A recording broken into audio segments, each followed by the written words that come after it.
Doctor, ಪೂಜಾ ಹೇಗಿದ್ದಾಳೆ? ಎಲ್ಲ okay ಅಲ್ವಾ? ಈಗಲೇ ಏನು ಹೇಳೋದಕ್ಕಾಗಲ್ಲ. 24 ಗಂಟೆ ಅಬ್ಸರ್ವೇಷನ್ ಅಲ್ಲಿ ಇಡ್ಬೇಕಾಗತ್ತೆ. ಬ್ಲಡ್ ತುಂಬಾ ಲಾಸ್ ಆಗಿರೋದ್ರಿಂದ ಈಗಲೇ ಏನು ಹೇಳೋ ತರ ಇಲ್ಲ.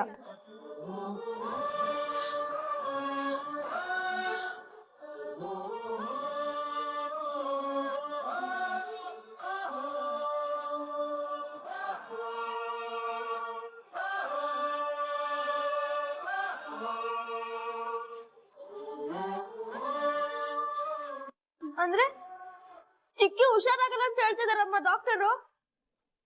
ನಮ್ ಚಿಕ್ಕಿ ಹುಷಾರಾಗ್ಬೇಕು, ನಮ್ ಚಿಕ್ಕಿ ಹುಷಾರಾಗ್ಬೇಕು.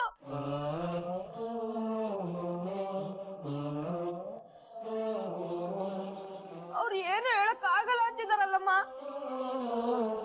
ಚಿಕ್ಕಿನ ಬೇಗ ಹುಷಾರ್ ಮಾಡಕ್ ಹೇಳಮ್ಮ, ಪ್ಲೀಸ್ ಅಮ್ಮ.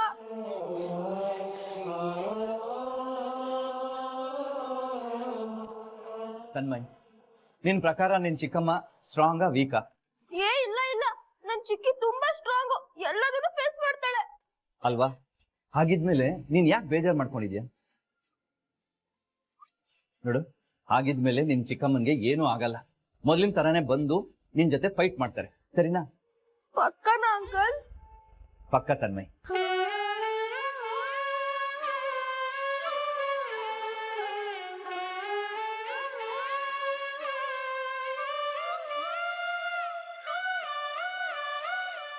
ಸರಿ, ಆಲ್ರೆಡಿ ಲೇಟ್ ಆಗಿದೆ, ನೀವೆಲ್ಲರೂ ಹೊರಡಿ. ಸದ್ಯಕ್ಕೆ ಪೂಜೆನ ನೋಡೋಕ್ಕಾಗಲ್ಲ. ಡಾಕ್ಟರ್ ಹತ್ರ ವಿಸಿಟಿಂಗ್ ಟೈಮ್ ಕೇಳಿಕೊಂಡು ನಾನೇ ಎಲ್ರಿಗೂ ತಿಳಿಸ್ತೀನಿ. ಇಲ್ಲೇ ಇದ್ದರೆ ಬೇಜಾರು ಮಾಡಿಕೊಂಡು ಇಡೀ ದಿನ ಇಲ್ಲೇ ಹಾಳಾಗುತ್ತೆ. ನೀವೆಲ್ಲರೂ ಹೊರಡಿ, ನಾನು ಕಿಶನ್ ಇರ್ತೀವಿ. ಅಯ್ಯೋ ಇಲ್ಲ ದೇವ್ರೆ, ನಮ್ಮ ಪೂಜೆ ನೋಡ್ದೆ ತಾವೆಲ್ಲ ಹೇಗೆ ಇಲ್ಲಿಂದ ಹೊರಡೋದು? ನಾನು ಹೀಗೆ ಹೇಳ್ತೀನಿ ಅಂತ ಬೇಜಾರು ಮಾಡ್ಕೋಬೇಡಿ. ನೀವು ಯಾರು ಇರೋದು ಬೇಡ, ನಾನು ಇರ್ತೀನಿ, ನೀವೆಲ್ಲ ಹೊರಡಿ. ಅಲ್ಲ ಕಿಶನ್, ಪೂಜೆ ನೀವು ತಲೆ ಕೆಡಿಸ್ಕೋಬೇಡಿ, ನೀವು ಹೊರಡಿ. ಅಣ್ಣ ನೀನು ಅಷ್ಟೇ, ಅಪ್ಪ ಅತ್ತೆ ಕನಿಕನ್ ಕರ್ಕೊಂಡು ಹೊರಡು. ಅಲ್ಲ ಕಿಶನ್, ನೀನು ನಾನು ಹ್ಯಾಂಡಲ್ ಮಾಡ್ತೀನಿ, ನೀನು ಹೊರಡು. ಅಲ್ಲ ಕಣೋ, ನೀನು ಭಾಗ್ಯ, ಇವತ್ತೇನು ಮಾತಾಡೋದು ಬೇಡ, ನಾಳೆ ಬರೋಣಂತೆ ಬಾ. ನಾಳೆ ಬನ್ನಿ, ಹೊರಡಿ.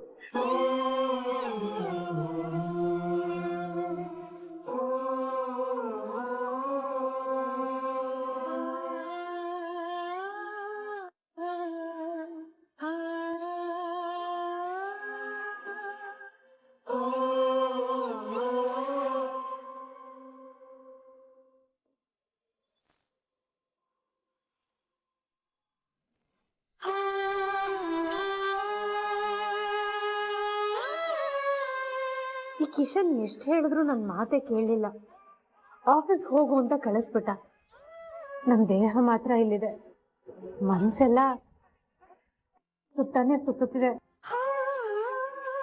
ಅಲ್ಲ, ಅವಳಲ್ಲಿ ICUಲಿರುವಾಗ ನಾನಿಲ್ಲಿ ಕೆಲಸ ಆದ್ರೂ ಹೇಗ್ ಮಾಡ್ಲಿ? ಸಾರಿ ಕಣೆ ಪೂಜಾ, ನಾನು ಯಾರ ಮಾತು ಕೇಳಬಾರ್ದಿತ್ತು, ನಾನು ಅಲ್ಲೇ ಇರ್ಬೇಕಿತ್ತು.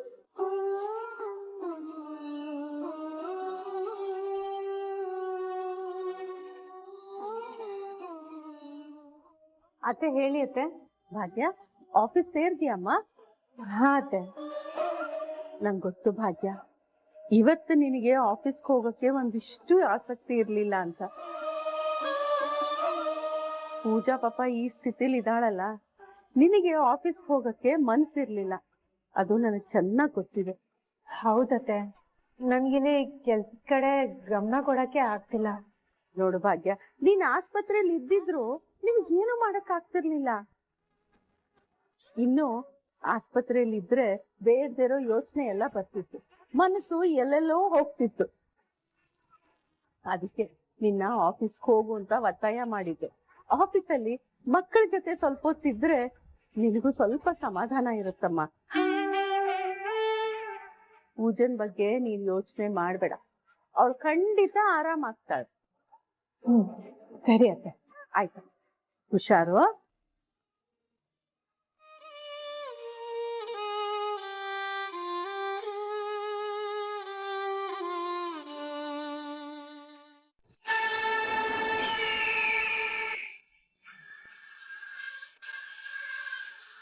Wow, what a surprise. ಈ ಭಾಗ್ಯ ಆಫೀಸಿಗೆ ಬಂತಾಳ. ಭಾಗ್ಯಂಗೆ ಯಾರ ಮೇಲೂ ಎಮೋಷನ್ಸ್ ಇಲ್ಲ ಅಂತ ತಂದೆ ಹೇಗೆ ಪ್ರೂವ್ ಮಾಡೋದು ಅಂತ ಗೊತ್ತಾಡ್ತಾ ಇದ್ದೆ. ಈಗ ನೀನೇ ದಾರಿ ಮಾಡ್ಕೊಟ್ಟಿದ್ಯಾ ಭಾಗ್ಯ. ಈಗ ನೋಡು, ನೀನು ಆಫೀಸಿಗೆ ಬಂದಿರೋದನ್ನ ಇಟ್ಕೊಂಡು ಇನ್ನ ಮತ್ತೆ ತಂದೆ ಮಧ್ಯೆ ಇರೋ ಗ್ಯಾಪ್ನ ಇನ್ನೂ ಜಾಸ್ತಿ ಮಾಡ್ತೀನಿ. ಈ ಜನ್ಮದಲ್ಲಿ ತಂದೆ ನಿನ್ ಕಡೆ ತಿರುಗಿ ನೋಡ್ಬಾರ್ದು. ಹಾಗೆ ಮಾಡ್ತೀನಿ. ಮೇ ಐ ಕಮ್ ಇನ್ ಭಾಗ್ಯ? ಹಾ ಶ್ರೇಷ್ಠ, ಬಾ.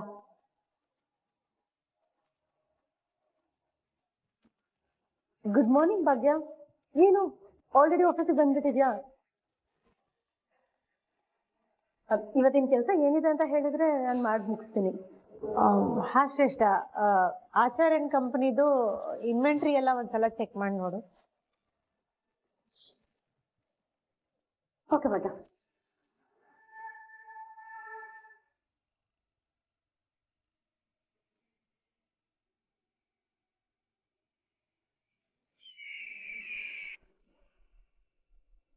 ಶ್ರೇಷ್ಠ ಶ್ರೇಷ್ಠ, ಲಕ್ಕು ಹೋಗಿ ಬಯಸಿದ್ದು ಹಾಲು ಅನ್ನ, ಡಾಕ್ಟರ್ ಹೇಳಿದ್ದು ಹಾಲು ಅನ್ನ ಅನ್ನೋ ಹಾಗೈತಲ್ಲೇ. ಈಗಿದೆ ನೋಡು ಭಾಗ್ಯ ನಿಮ್ಗೆ.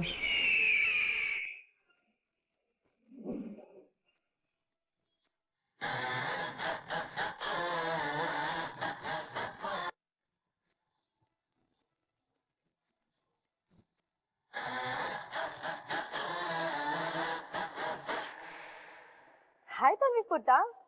ಆಂಟಿ ಹೇಳಿ. ಏನ್ ಮಾಡ್ತಿದ್ಯಾ ಪುಟ್ಟ?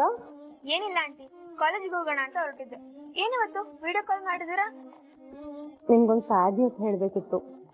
ಸ್ಯಾಡ್ ನ್ಯೂಸಾ? ಏನ್ ಆಂಟಿ? ಅದನ್ನ ನಾನ್ ಹೇಳೋದಕ್ಕಿಂತ ನಿನ್ ಕಣ್ಣಾರೆ ನೋಡಿದ್ರೆ ಚೆನ್ನಾಗಿರುತ್ತೆ. Aunty, what you mean?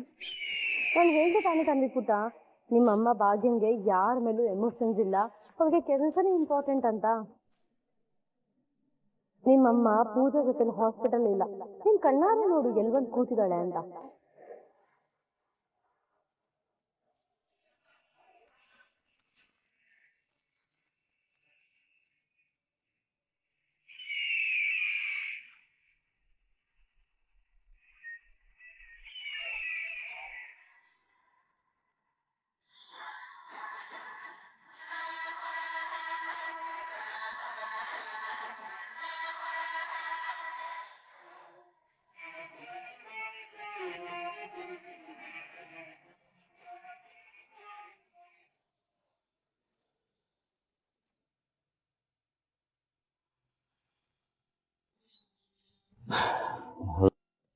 Pujan tension ಅಲ್ಲಿ ಮೇಲ್ ಚೆಕ್ ಮಾಡದೆ ಮರ್ತೋಗ್ಬಿಡ್ತೀನಿ.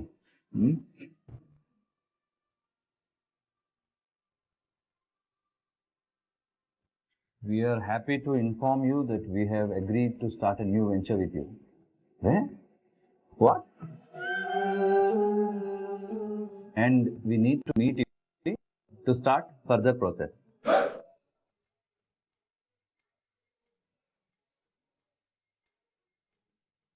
US ಕಂಪ್ನಿಯಿಂದ ನಮ್ಮ ಪ್ರಾಜೆಕ್ಟ್ಗೆ ಅಪ್ರೂವಲ್ ಸಿಕ್ಕಿದೆ. ನಮ್ಮ ಕಂಪ್ನಿಗೆ ಇಂಟರ್ನ್ಯಾಷನಲ್ ಲೆವೆಲಲ್ಲಿ ರೆಕಗ್ನಿಷನ್ ಸಿಕ್ಕಿರೋದು ಒಳ್ಳೆ ವಿಷಯನೇ. ಬಟ್ ಇದೇ ಟೈಮಲ್ಲಿ ಮನೆ ಮಗಳು ICU ಅಲ್ಲಿ ಮಲಗಿದ್ದಾಳೆ. ಹೇಗೆ ರಿಯಾಕ್ಟ್ ಮಾಡಬೇಕು ಅಂತಲೇ ಗೊತ್ತಾಗ್ತಿಲ್ವಲ್ಲ. ಇಂಥ ಸಿಚುವೇಶನಲ್ಲಿ ನಾನು US ಹೋಗೋದಕ್ಕೆ ಸಾಧ್ಯನೇ ಇಲ್ಲ. ಇದೆಲ್ಲ ಸಾಧ್ಯ ಆಗಿದ್ದು ನನ್ನ ಒಬ್ಬನಿಂದ ಅಲ್ಲ, ಸ್ಟಾಫ್ ಎಲ್ಲ ಶ್ರಮ ಪಟ್ಟಿದ್ದಾರೆ. ನನಗಂತೂ ಈಗಿರೋ ಪರಿಸ್ಥಿತಿಯಲ್ಲಿ ಖುಷಿ ಪಡೋಕ್ಕಾಗ್ತಿಲ್ಲ. ಅಟ್ಲೀಸ್ಟ್ ಅವರಾದ್ರೂ ಖುಷಿ ಪಡಲಿ. ಈಗಲೇ ಎಲ್ರಿಗೂ ವಿಷಯ ತಿಳಿಸ್ತೀನಿ.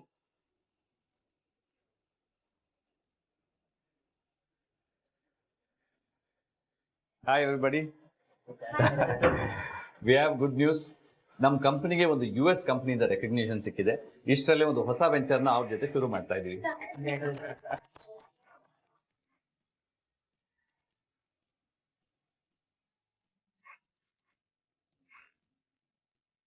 ಇದೆಲ್ಲ ಆಗಿದ್ದು ನಿಮ್ಮೆಲ್ಲರಿಂದ. So I thank you all. Sir, ನಾವು ಇದನ್ನ ಸೆಲೆಬ್ರೇಟ್ ಮಾಡ್ತಾ ಇಲ್ವಾ? ಡೆಫಿನೆಟ್ಲಿ. ಇಷ್ಟರಲ್ಲೇ ಎಲ್ರಿಗೂ ಒಂದು ಪಾರ್ಟಿ ಅರೇಂಜ್ ಮಾಡ್ತೀನಿ. But not now. ಬಿಕಾಸ್ ಸ್ವಲ್ಪ ಬ್ಯುಸಿ ಇದ್ದೀನಿ. It's okay sir. ಹಾಂ, ಪ್ಲೀಸ್ ಕ್ಯಾರಿ.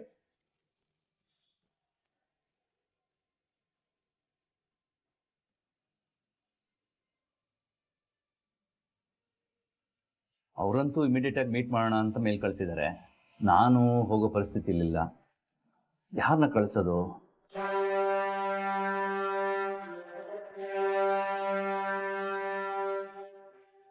ಇದನ್ನ ಇನ್ನೂ ನಮ್ಮ ಕಂಪ್ನಿ ಮೆಂಬರ್ಸ್ಗೂ ಹೇಳಿಲ್ಲ, ಭಾಗ್ಯಂದ್ರೂ ಹೇಳಿಲ್ಲ. ಎಲ್ರಿಗೂ ಹೇಳಬೇಕಾಗಿರೋದು ನನ್ನ ಕರ್ತವ್ಯ. ಮೊದಲು ಎಲ್ರಿಗೂ ತಿಳಿಸ್ಬೇಕು.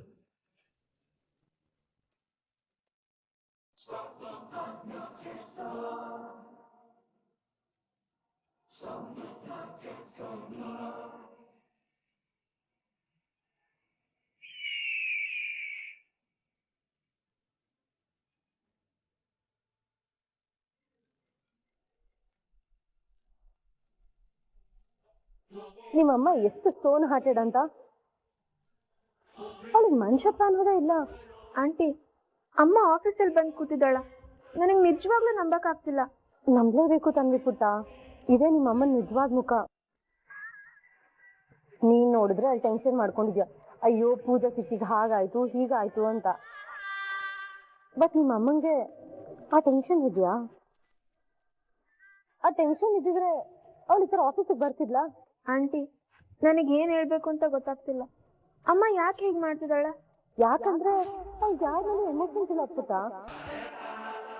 ನೀನು ಹಾಸ್ಪಿಟಲ್ಗೆ ಹೋದ್ರೆ ಇವಳ ಮುಖ ನೋಡ್ಬೇಕಾಗತ್ತೆ, ಆಮೇಲೆ ಇವಳು ಬೈತಾಳೆ, ನೀನ್ ಡಿಸ್ಟರ್ಬ್ ಆಗ್ಬೇಕಾಗತ್ತೆ ಅಂತ ಆಫೀಸಿಗೆ ಬಂದಿದ ತಕ್ಷಣ ಇವಳು ಇದಳೋ ಇಲ್ವೋ ಅಂತ ನೋಡ್ಕೊಂಡು ಕನ್ಫರ್ಮ್ ಮಾಡ್ಕೊಂಡು ಆಮೇಲೆ ನಿನ್ನ ಕರ್ಕೊಂಡು ಹೋಗೋಣ ಅನ್ಕೊಂಡೆ. ನೋಡಿದ್ರೆ ನಿಮ್ಮಮ್ಮ ಆಫೀಸಲ್ಲೇ ಇದ್ದಾಳೆ. ನೀನೇ ಹೇಳು, ನಿನ್ಗೆ ಇಷ್ಟು ಫೀಲ್ ಆಗ್ತಿದೆ, ಇನ್ನ ಪೂಜೆ ಸಿಕ್ಕಿಗೆ ಹೇಗಾಗಿರ್ಬೇಡ. ಜೊತೆಗೆ ಬೆಳೆದವಳು ಅವಳ ತಂಗಿ ಏನೋ ಫೀಲು ನಿಮ್ಮ ಅಮ್ಮಂಗೆ ಇದ್ದಿದ್ರೆ ಆ ತರ ಹಾಸ್ಪಿಟಲ್ ಅಲ್ಲಿ ಬಿಟ್ಟು ಈ ತರ ಆಫೀಸಿಗೆ ಬರ್ತಿದ್ಲಾ? ಆಂಟಿ, ನನಗೆ ತುಂಬಾ ಬೇಜಾರಾಗ್ತಿದೆ. ನನಗೆ ನಿಜವಾಗ್ಲೂ ನಂಬಕ್ಕಾಗ್ತಿಲ್ಲ. ನಂಬಲೇಬೇಕು ತಂಗಿ ಪುಟ್ಟ, ಇದೇ ಸತ್ಯ. ಯಾಕಂದ್ರೆ ಇವ್ರು ಯಾವಾಗ್ಲೂ ಅವಳ ಬಗ್ಗೆ ಯೋಚನೆ ಮಾಡ್ತಾಳೆ. ಇಲ್ಲ ಆಂಟಿ, ಅಮ್ಮ ಹಾಗೆಲ್ಲ ಇಲ್ಲ. ಅದ್ರಲ್ಲೂ ಪೂಜಾ ಚಿಕ್ಕಿನ ಕಂಡ್ರೆ ಅಮ್ಮಂಗೆ ತುಂಬಾನೇ ಇಷ್ಟ. ಮೊದ್ಲೆಲ್ಲ ಪೂಜಾ ಚಿಕ್ಕಿಗೆ ಅಮ್ಮನ ಮೇಲೆ ತುಂಬಾ ಕೋಪ ಇತ್ತು. ಮರ್ಯಾದೆನೆ ಕೊಡ್ತಿರ್ಲಿಲ್ಲ, ಅಮ್ಮಂಗ್ ತುಂಬಾ ಬೈತಿದ್ರು. ಆದ್ರೂ ಅಮ್ಮ ಚಿಕ್ಕಿನ ಯಾವತ್ತೂ ಬಿಟ್ಕೊಟ್ಟಿಲ್ಲ. ಅಯ್ಯೋ ಅದು ಆವಾಗ ನಿಮ್ಮ ಅಮ್ಮಂಗೆ ಏನೂ ಗೊತ್ತಿಲ್ದಿರೋ ಇನ್ನೋಸೆಂಟ್ ಆಗಿದ್ಲು. ಬಟ್ ಇವಾಗ ಅವಳು ಆತರ ಅಲ್ವಲ್ಲ. ಕೆಲ್ಸ ಬೇರೆ ಸಿಕ್ಕಿದೆ, ಇಂಡಿಪೆಂಡೆಂಟ್ ಆಗಿ ಬೇರೆ ಇದ್ದಾಳೆ, ಯಾರ ಹತ್ರನೂ ಅವಳು ಬೇಡ ಹೋಗಿಲ್ಲ ಅನ್ನೋ ಧೈರ್ಯ ಅವಳಿಗೆ. ಕಮ್ಮಿ ಪುಟ್ಟ, ನಿಮ್ಮಮ್ಮ ಯಾರ ಹತ್ರ ಚೆನ್ನಾಗಿರ್ತಾಳೋ ಅದ್ ಬರೀ ಅವಳ ಅವಶ್ಯಕತೆಗೆ. ಮೊದ್ಲೆಲ್ಲ ನಿನ್ ಪಪ್ಪನ ನೋಡಿ ಅವಳು ತುಂಬಾ ಹೆದರ್ಕೊಳ್ತಾ ಇದ್ಲು. ಯಾಕೆ ಹೇಳು? ನಿನ್ ಪಪ್ಪನೇ ಅವ್ಳ ಖರ್ಚೆಲ್ಲ ನೋಡ್ಕೊಳ್ತಾ ಇದ್ರು. ಆದ್ರೆ ಈಗ ಆಗಲ್ವಲ್ಲ, ಅವಳ ಹತ್ರ ಎಲ್ಲಾನು ಇದೆ. ಈ ಕೆಲ್ಸ ಅವಳು ದುರಂಕಾರನ ಜಾಸ್ತಿ ಮಾಡಿದೆ. ಈಗ ಭಾಗ್ಯನ ನಿಜವಾದ ಬಣ್ಣ ಗೊತ್ತಾಗ್ತಿದೆ. ಆಂಟಿ, ತುಂಬಾ ಹರ್ಟ್ ಆಗ್ತಿದೆ. ಅಮ್ಮ ಹೀಗೆಲ್ಲ ಮಾಡ್ತಾಳೆ ಅಂತ ಅನ್ಕೊಂಡಿರ್ಲಿಲ್ಲ. ಬೇಜಾರ್ ಮಾಡ್ಕೋಬೇಡ ಪುಟ್ಟ, ಅಟ್ಲೀಸ್ಟ್ ಇವಾಗಾದ್ರೂ ನಿಮ್ಮಮ್ಮ ಏನು ಅಂತ ನಿನ್ಗೆ ಗೊತ್ತಾಯ್ತಲ್ಲ. ವಾಪಸ್ ಹೋಗ್ಬೇಕು ಅಂತ ನಿನ್ ಕನ್ಸಲ್ಲಿ ಯೋಚನೆ ಮಾಡ್ಬೇಡ, ಆಯ್ತಾ? ಪರ್ಮನೆಂಟ್ ಆಗಿ ನಮ್ ಜೊತೆಲೇ ಇದ್ಬಿಡು. ನೀನ್ ಭಾಗ್ಯನ ಮುಖ ನೋಡ್ಲೇಬೇಡ. ಆಂಟಿ, ಹಾಸ್ಪಿಟಲ್ಗೆ? ಅದ್ರ ಬಗ್ಗೆ ನೀನು ವರಿ ಮಾಡ್ಕೋಬೇಡ. ಹೇಗಿದ್ರು ಭಾಗ್ಯ ಹಾಸ್ಪಿಟಲ್ ಅಲ್ಲಿ ಇರಲ್ವಲ್ಲ, ಆಫೀಸಿಂದ ಬಂದ ತಕ್ಷಣ ನಾನು ಕರ್ಕೊಂಡು ಹೋಗ್ತೀನಿ. ಸರಿ ಆಂಟಿ.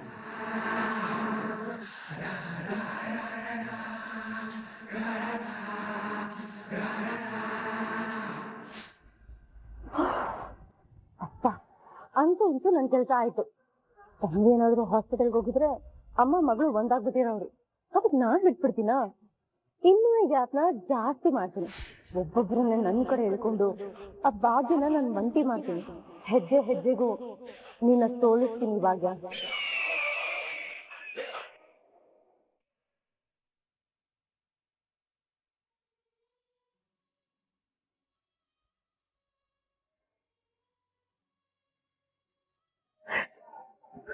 ಯಾಕೆ ಪೂಜಾ ಶಾಪಿಂಗಿಗೆ ಒಬ್ಳೆ ಹೋದೆ?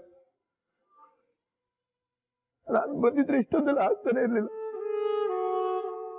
ಇದಕ್ಕೆ ಅಲ್ವಾ ನಾನು ಬರೋದು ಬೇಡ ಅಂತ ಹೇಳಿ ನೀನು ಯಾಕೆ ಇಷ್ಟು ನಾಟ ಮಾಡಿದೆ ನೀನು?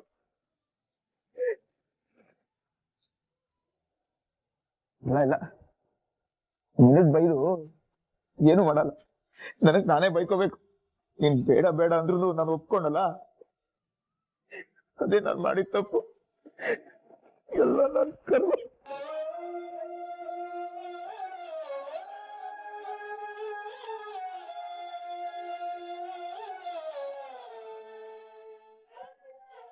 ನನಗ್ ಗೊತ್ತು ನೀವು ನಮ್ ಪೂಜೆನ ತುಂಬಾನೇ ಚೆನ್ನಾಗಿ ನೋಡ್ಕೊಳ್ತೀರಾ ಅಂತ.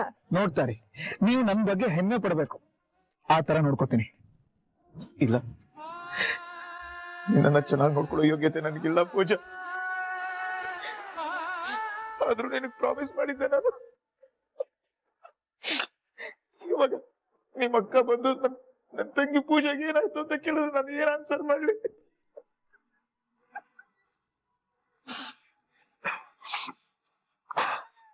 ಇಲ್ಲ ಇಲ್ಲ ಇಲ್ಲ, ನಾನು ಅಳ್ಬಾರ್ದು. ಪೂಜಂಗೆ ಅಂಥದ್ದು ಏನೂ ಆಗಿಲ್ಲ. ಅವಳು ಚೆನ್ನಾಗಿದ್ದಾಳೆ.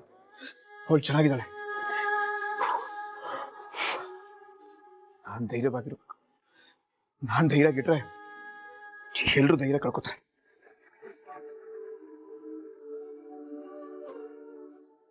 ನೋಡು ಪೂಜಾ, ನಾಳೆ ಒಳಗಡೆ ನೀನ್ ಹುಷಾರಾಗ್ಲೇಬೇಕು. ನಾನು ನಿನ್ಗೆ ಜಾಸ್ತಿ ಟೈಮ್ ಕೊಡಲ್ಲ. ಹಾಗೆ ನೋಡಕ್ ಹೋದ್ರೆ ಜೀವನದಲ್ಲಿ ಅದು ಎಂತ ಕಷ್ಟಗಳನ್ನು ನೋಡಿದೀನಿ ನೀನು. ನನಗಿಂತ ಸ್ಟ್ರಾಂಗ್ ನೀನು. ಇದೆಲ್ಲ ನಿನಗೆ ಲೆಕ್ಕನೇ ಅಲ್ಲ. ಅದೇನ್ ಮಾಡ್ತೀಯೋ ನನಗೆ ಗೊತ್ತಿಲ್ಲ.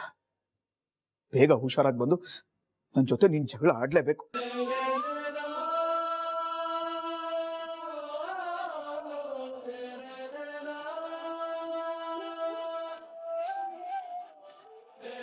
ಪೂಜಾ, ಬೇಗ ಬರ್ತೀಯ ತಾನೆ?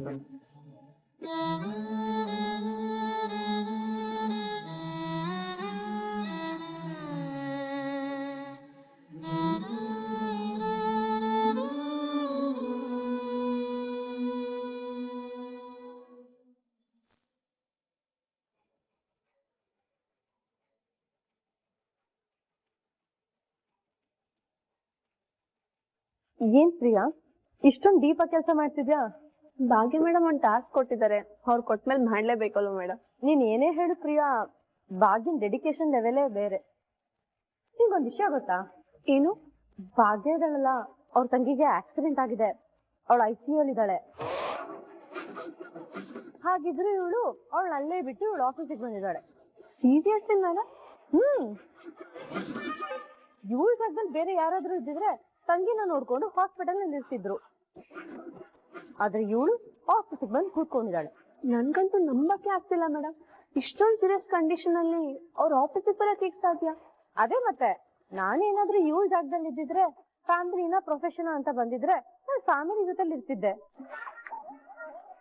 ಆದ್ರೆ ಇವಳಿಗಳಲ್ಲ ಸಿಕ್ಕಾಪಟ್ಟೆ ಪ್ರೊಫೆಷನಲಿಸಮ್. ಯಾವ ಲೆವೆಲ್ ಡೆಡಿಕೇಶನ್ ಅಂತ್ಯ? ಡೆಡಿಕೇಶನ್ ಅಥವಾ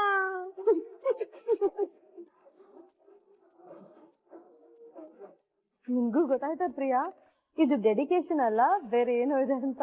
ಹಾ ಮೇಡಮ್, ಯಾವಾಗ 10ನೇ ಕ್ಲಾಸ್ ಪಾಸ್ ಆಗಿರೋ ಭಾಗ್ಯ ಮೇಡಮ್ ಈ ಟ್ರಸ್ಟ್ ಅಲ್ಲಿ ಹೈಯರ್ ಪೋಸ್ಟ್ ತಗೊಂಡ್ರು ಅವಾಗ್ಲೇ ನಂಗೆ ಅರ್ಥ ಆಗ್ಬೇಕಾಗಿತ್ತು. ಬಟ್ ನಂಗೆ ಈಗ ಅರ್ಥ ಆಗ್ತಿದೆ ಅಷ್ಟೇ. ಭಾಗ್ಯ, ನೀನ್ ಆಫೀಸ್ ಒಳಗಡೆ ಕಾಲ್ ಇಡಕ್ ಆಗ್ಬಾರ್ದು. ಆ ಲೆವೆಲ್ ನಿನ್ ಹೆಸರು ನಾನು ಮಾಡ್ತೀನಿ. ನಾನ್ ನೋಡಿ ಡಬಲ್ ಡಿಗ್ರಿ ಮಾಡ್ಕೊಂಡು ರಿಸೆಪ್ಷನಿಸ್ಟ್ ಕೆಲಸ ಮಾಡ್ತಾ ಇದ್ದೀನಿ. ಏನ್ ಮಾಡಕ್ಕಾಗತ್ತೆ ಪ್ರಿಯಾ, ಎಲ್ರು ಭಾಗ್ಯನ್ ತರ ಇರಕ್ಕಾಗುತ್ತಾ? ನಮ್ಗೆಲ್ಲ ರೆಸ್ಪೆಕ್ಟ್ ಮುಖ್ಯ. ಕೆಲವರು ನೋಡು, ಒಳ್ಳೆ ಸ್ಥಾನಕ್ಕೆ ಹೋಗ್ಬೇಕು ಅಂದ್ರೆ ಏನ್ ಬೇಕಾದ್ರೂ ಮಾಡ್ತಾರೆ. ಹೌದೌದು ಮೇಡಮ್, ನೀವ್ ಹೇಳೋದು ನಿಜಾನೇ.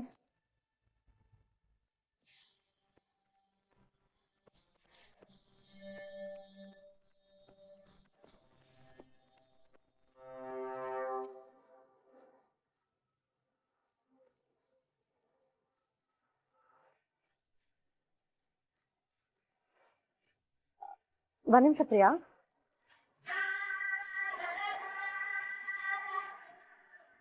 ದೇವ್ರೆ, ನೀವೇನಿಲ್ಲಿ? ನಾನೊಂದು ಮುಖ್ಯವಾದ ವಿಷಯ ಹೇಳೋಣ ಅಂತ ಬಂದೆ. ಹೌದಾ, ಏನ್ ಮುಖ್ಯವಾದ ವಿಷಯ?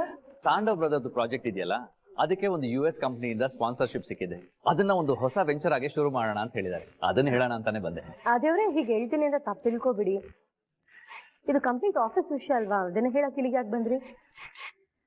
ಅದೇ ನನ್ಗೇನು ಪ್ರಾಬ್ಲಮ್ ಇಲ್ಲ, ಬಟ್ ನಾನು ಅವತ್ತು ಹೇಳಿದ್ನಲ್ಲ, ಅದೇ ನೀವು ಮತ್ತೆ ಭಾಗ್ಯ.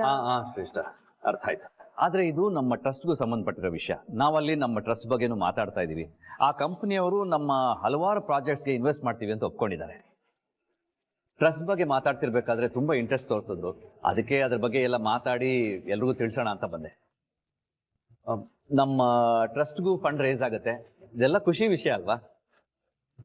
ಸೊ ಟ್ರಸ್ಟ್ ಅಲ್ಲಿ ಎಲ್ರಿಗೂ ಇನ್ಫಾರ್ಮ್ ಮಾಡೋಣ ಅಂತಾನೆ ಬಂದೆ. ವಾವ್ ಆದಿಯವ್ರೆ, ಇಟ್ಸ್ ಬ್ರಿಲಿಯಂಟ್. ಥ್ಯಾಂಕ್ಸ್. ಹೌದು ಆದಿಯವ್ರೆ, US ಬಿಸ್ನೆಸ್ ಮೀಟಿಂಗ್ ಅಟೆಂಡ್ ಮಾಡೋದಕ್ಕೆ ಯಾರು ಹೋಗ್ತಿದ್ದಾರೆ? ಮನೆ ಪರಿಸ್ಥಿತಿ ಸರಿ ಇಲ್ಲ, ಹಾಗಾಗಿ ನಾನು ಹೋಗೋದು ಕಷ್ಟ ಇದೆ. ಅಂದ್ರೆ ಪಕ್ಕ ತಾಂಡವೇ ಹೋಗ್ತಾನೆ ಅನ್ಸುತ್ತೆ. ಆದ್ರೆ ಪೂಜನ ನೋಡ್ಕೊಳಕ್ಕೆ ಎಲ್ರೂ ಇದಾರಲ್ಲ, ಹಂಗೆ ಕಷ್ಟ ಆದ್ರೂ ನಾನೇ ಹೋಗ್ತೀನಿ.